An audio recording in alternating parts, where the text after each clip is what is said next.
Hola a todos, continuaremos con el capítulo 7. Una jirafa en el aula. Curiosidad.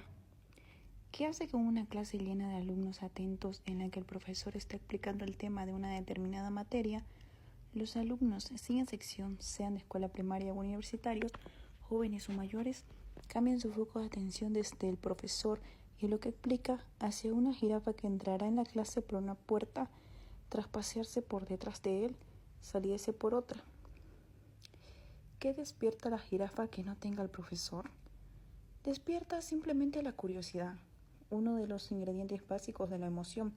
La curiosidad, lo que es diferente y sobresale en el entorno, enciende la emoción y con ella, con la emoción, se abren las ventanas de la atención, foco necesario para la creación del conocimiento.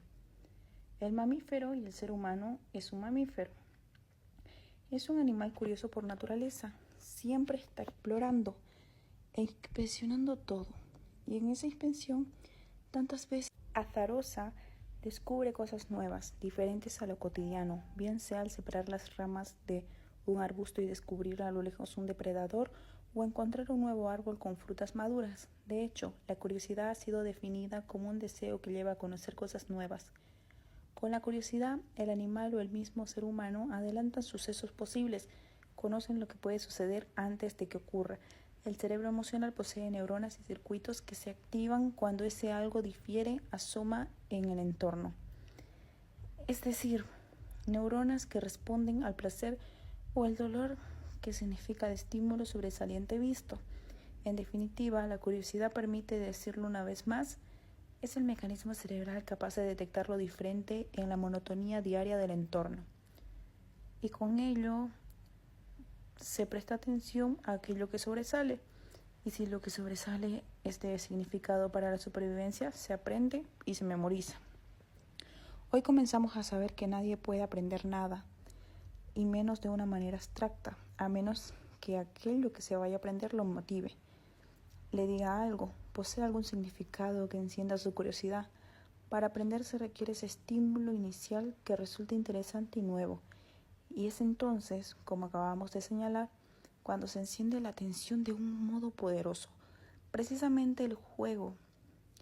En los primeros años, la conducta que desarrolla el niño para aprender con el estímulo de la curiosidad, jugar es un medio, una excusa, a través de la cual se aprende, porque cada percepción seguida de un acto motor es siempre nueva, sobresale de la anterior y refuerza así la curiosidad. El juego es un invento poderoso de la naturaleza. Solo hay que ver a dos niños jugando, o para el caso, dos chimpancés o simplemente unos monos o unos leones y comprobar el ensimismamiento en la tarea. El instrumento del juego, combinación de curiosidad y placer, es el arma más poderosa del aprendizaje. Todos los maestros y educadores, particularmente de la escuela primaria, pero también profesores de la secundaria o incluso profesores de más altos niveles de docencia, buscan encontrar la fórmula docente que les permita encender, captar la curiosidad de los alumnos en la clase.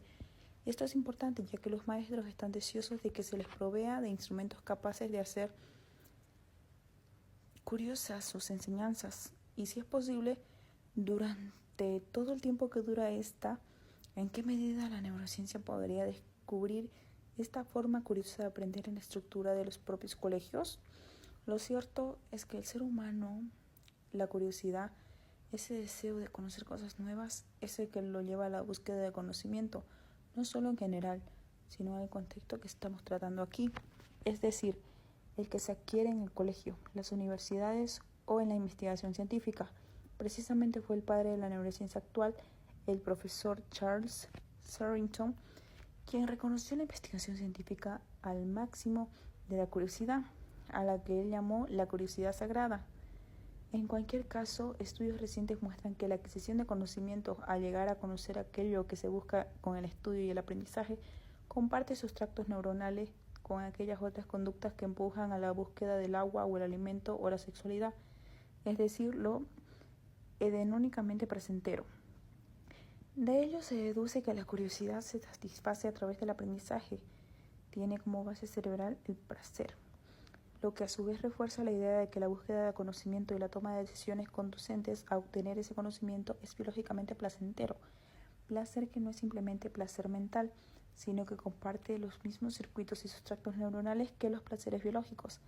Así pues, los circuitos neuronales que se activan ante ciertos estímulos que encienden la curiosidad son aquellos que anticipan y adelantan la recompensa, o si se quiere, el placer, y por tanto residen en el sistema límbico o emocional, e incluyen estructuras como la corteza prefrontal, el núcleo accumbens, la amígdala, el hipocampo, el septum, la corteza endocrinal, el hipotálamo y otras áreas en el tronco del encéfalo, algunas de ellas mencionadas en el capítulo anterior a propósito de la emoción. Algunos estudios han mostrado también la participación del núcleo caudado. Tiene especial interés en un estudio utilizando resonancia magnética funcional, en el que se ha visto que los individuos que muestran curiosidad ante estímulos o informaciones nuevas o relevantes activan al mismo tiempo que las áreas de la recompensa y el placer de sustratos neuronales del aprendizaje, corteza prefrontal, y la memoria explícita, hipocampo, lo que refuerza la idea del papel positivo de la curiosidad en los procesos de aprendizaje y memoria. Desde hace relativamente poco tiempo se habla de varios tipos de curiosidad. Por un lado está la curiosidad perceptual diversificada, curiosidad básica que tienen los mamíferos en general y el ser humano en particular, que es aquella que lleva a salir del aburrimiento, el aislamiento, y que se enciende en respuesta ante determinados estímulos interesantes no específicos que sobresalen del entorno. Y por otro lado, la curiosidad epistemo-específica, que refiere a aquella otra que lleva a la búsqueda específica del conocimiento, a saber o querer aclarar algo concreto, que se estimula ante la incertidumbre o el conflicto racional o conceptual, y que satisface cuando el conocimiento se alcanza o el conflicto se resuelve. En otras palabras, la curiosidad epistemo-específica sería aquella asociada con la búsqueda de una información en el contexto del estudio o de una labor académica o la secuencia de los procesos de descubrimiento científicos. En estudios recientes se ha resaltado la importancia de fomentar en los primeros años de los niños en el colegio la curiosidad primegiada, básica, que muestra la expectación por lo nuevo y diferente como un primer mecanismo útil que lo lleva a aprender y memorizar mejor, y también para seguir después y luego repercutir o alcanzar con esta otra curiosidad más específica. Lo que refiere al estudio, al conocimiento abstracto, como cualquier maestro sabe, no todos los niños son igual de curiosos. La curiosidad puede darse como rasgo espontáneo de la personalidad de algunos niños y tener grados diferentes, pero también es cierto que hay niños no especialmente curiosos. En los niños que son curiosos como rasgo personal se han detectado ciertos aspectos conductuales. Se dice que un niño manifiesta una curiosidad espontánea en la escuela primaria cuando primero reacciona de un modo positivo con alerta o algo a su alrededor resulta nuevo, extraño, incongruente o misterioso. Hace que se mueva o oriente hacia ello para explorarlo o manipularlo. 2. Muestra una necesidad o un deseo de saber más acerca de sí mismo o de las cosas que lo rodean. 3. Explora espontáneamente, busca y husmea a su alrededor en busca de cosas nuevas o experiencias. 4. Persiste en la exploración y examina los estímulos que aparecen en el entorno para saber más de ellos. En el segundo caso, provocar la curiosidad en niños que no la tienen espontáneamente siempre ha sido un problema con mucha enjundia. Se ha propuesto algunas estrategias que ayudan a encender la curiosidad y, utilizadas con matices diferentes, han sido empleadas por muchos docentes desde la escuela primaria hasta la universidad. Entre ellas se encuentran las siguientes: comenzar una clase con algo innovador, sea una frase, un dibujo, un pensamiento o con algo que resulte chocante. El ejemplo de la jirafa con el que iniciamos en este capítulo. Presentar un problema cotidiano que los lleve a despertar al alumno al principio de las clases. Al venir hoy a clase se ha visto en el parque una fila de árboles todos pintados de azul. ¿Y qué creen ustedes que puede deberse a este fenómeno? ¿Qué intención? ¿Quién lo ha hecho? Crear una atmósfera para el diálogo por parte de los alumnos en las que estos se vean relajados y a gustos, no cuestionados sobre si sus preguntas son tontas o sin ningún interés. Dar el tiempo suficiente para que el alumno desarrolle un argumento y se vea con ello motivado a encontrar la solución ante los demás problemas que él plantea. 5.